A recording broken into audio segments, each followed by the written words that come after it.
I said, I'm going to ask you about the Electoral College when you come out. And he said, well, I don't know anybody that goes there. So, that will be the only political question we have tonight. I just got into purposely, subconsciously, but purposely, all of the wrong relationships, right? Because I knew that A, they would end soon. B, they would end horribly. And C, there'd be a good song to mine out of that moment, you know? So I'd be like, I can't believe you left me. Can't believe you left me. But didn't Matt suggest?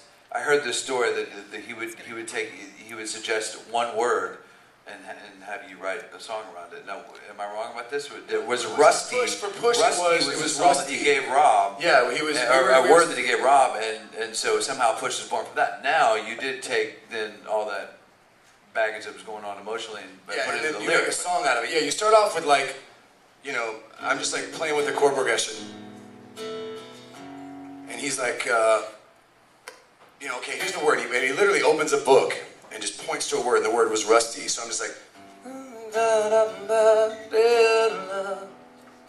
a little bit rusty. You know, and then it was just like, okay, now, I don't know if I've ever been God's lover. I'm a little bit rusty.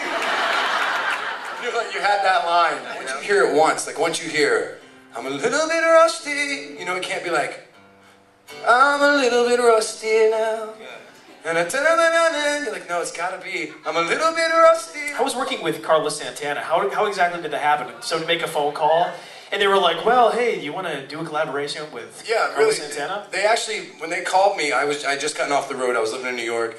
A guy named Etal Schur was just working on a track, the guy that I wrote Smooth with. And they really just called me. It was going to be the first time that I ever wrote something but didn't sing on it. You know, like I was just meant to be a writer. Right. And I remember trying to push, at the time I was trying to push George Michael to do it. Because we had the same manager and we know George, and I was just like, George, you know, George would kill this. Like I kind of thought this was going to be his big comeback song. And the rumor was that Carlos, having no idea who I was, heard the demo that I did and was like, well, does this guy sing? And they're like, yeah, he's got a band, Matchbox. They just had a really, you know, successful first record. He's like, well, I believe him. Let's have him do it. And then that's what I wound up doing. We're going to have you confirm or deny this, that It's probably a lie. you don't like your own song, Real World. Is that true? No, that's not true at all. So it's not. I don't like listening to it. I didn't want it on the record. Kyle didn't want it on the record. I just think it's gay as hell. I'm just gonna put that Technicality. Not in the fun way, gay. But In the I can't throw a softball kind of. right. But you wouldn't have wanted me. You wouldn't have wanted me on the. Well, I'm wearing women's pants right now, so I'm just gonna put. But you know, but you wouldn't have wanted me on the A&R staff because it was a hit. So you know, don't ask me. There's a few songs on the record. There's a few songs that I can't, like we don't listen to a lot of ourselves. Once you put a record out, when you first put it out, you listen to it a lot because you want to hear that, you know, your work in this speaker and on the radio and all this. But after a while, you stop listening to yourself. So there's a lot of songs that I don't want to hear anymore, but I enjoy playing them. You know what I mean? Like, because live, there's an energy between you and the crowd, and that, like Real World every night, as soon as you hit, you know, like as soon as you hit that opening, you know, drum hit, it's like, you see the crowd get excited, and you're in the middle of a moment with them now.